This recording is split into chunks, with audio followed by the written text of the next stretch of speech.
Start करते हैं ecology series के पार्ट 34 से, जिसमें हम लोग स्टार्ट करें environmental issues chapter.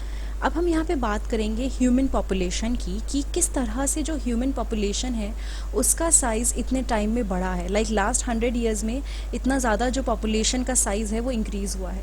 This means increase in demand for food, water, home, electricity, roads, automobile and numerous other commodities. इसकी वजह से क्या हुआ है, बाकी चीज़ों की रिक्वायरमेंट बहुत बढ़ गई है, चाहे वो खाना हो, पानी हो, वट एवर इट इज़, उन सब की रिक्वायरमेंट बहुत बढ़ चुकी है। These demands are exerting tremendous pressure on our natural resources. देखो, जब किसी चीज़ की डिमांड बढ़ती है, अगर लोगों को पानी चाहिए, खाना ज़्यादा चाहिए, तो नेचुरल रिसोर्सेज जितने भी हैं, चाहे वो एयर हो गई, वाटर हो गई, सॉइल हो गई, क्योंकि सॉइल में ही तो फूड उगता है, तो ये सारी चीज़ों पर जो डिपेंडेंस है वो काफ़ी बढ़ जाती है। The need of the hour is to check the degradation and depletion of our precious natural resources and pollution without halting the process of development. इस टाइम पे क्या ज़रूरत है कि हम ध्यान रखें कि कोई भी नेचुरल रिसोर्स डिग्रेड ना हो, डिप्लीट ना हो, और जो हमारा डेवलपमेंट प्रोसेस है ना वो भी ख़त्म ना हो। अब ये तो नहीं करेंगे कि भाई भूखा रखेंगे लोगों को और उसके बाद हम ध्यान रखेंगे। हमें ऐसे करना है कि लोगों की रिक्वायरमेंट भी पूरी हो और जो एक तरह से गलत यूज़ हो रहा है, ओवर जो यूज़ हो रहा है वो ख़त्म हो जाए। नाउ पोल्यूशन की अगर हम बात करें, पोल्यूशन होता क्या है? It is any undesirable change in physical, chemical और biological characteristic of air, land, water और सॉइल।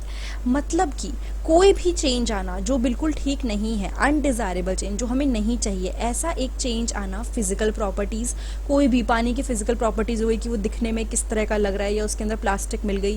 केमिकल की, जो उसके अंदर कोई केमिकल मिल चुके हैं, या फिर उसकी जो केमिकल प्रॉपर्टीज़ हैं, B it soil, B it water, B it air, anything. या बायोलॉजिकल कैरेक्टरिस्टिक, जो उसके अंदर माइक्रोब्स रहते हैं, किस किस के, एयर, लैंड, वाटर और सॉइल। इनके साथ कोई भी अगर अनडिज़ायरेबल चेंज इनके अंदर आते हैं तो वो हम पोल्यूशन कहते हैं। जो एजेंट्स जिनकी वजह से ये चेंजेस आते हैं उनको हम पोल्यूटेंट्स बोलते हैं। What we call them, pollutants.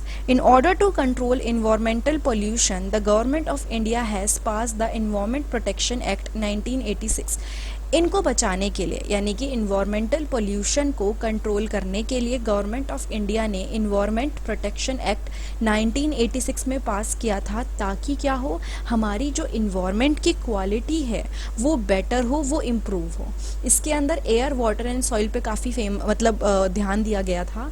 तो इस पार्ट के आगे वाले पार्ट्स में हम लोग बहुत सारी चीज़ें पढ़ेंगे, जैसे कि हम लोग पढ़ेंगे air pollution and its control के बारे में, वाटर पोल्यूशन और उसके कंट्रोल के बारे में, सॉलिड वेस्ट के बारे में, agrochemical and there effects, radio active wastage, green house effect and global warming, ozone depletion in the stratosphere. बहुत सारी और चीज़ें हैं जिनको हम अच्छे से स्टडी करेंगे आगे के पार्ट में। उसके अलावा एक बार देख लेते हैं, ये तो नेक्स्ट पेज आ गया। इसके बाद ये आपका ओजोन डिप्लीशन जो स्ट्रेटोस्फेयर में हो रहा है, डिफॉरेस्टेशन, इन सारी चीज़ों को हम देखेंगे। जस्ट इसके नेक्स्ट पार्ट में we will start with the air pollution and its control. तो ये वीडियो अगर आपको अच्छी लगी है, जो कि बिल्कुल बेसिक स्टार्टिंग है इस चैप्टर की, तो प्लीज़ लाइक, कमेंट, सब्सक्राइब और शेयर करना मत भूलिएगा। मैंने पूरी इकोलॉजी सीरीज़ कवर करी है, जिसमें मैंने सारे चैप्टर इंक्लूड करे हैं। उसके अलावा चैप्टर के अलावा जितनी भी चीज़ें हैं वो भी इंक्लूड करी हैं।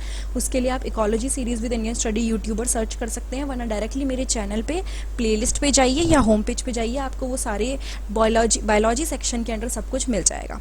Thank you so much.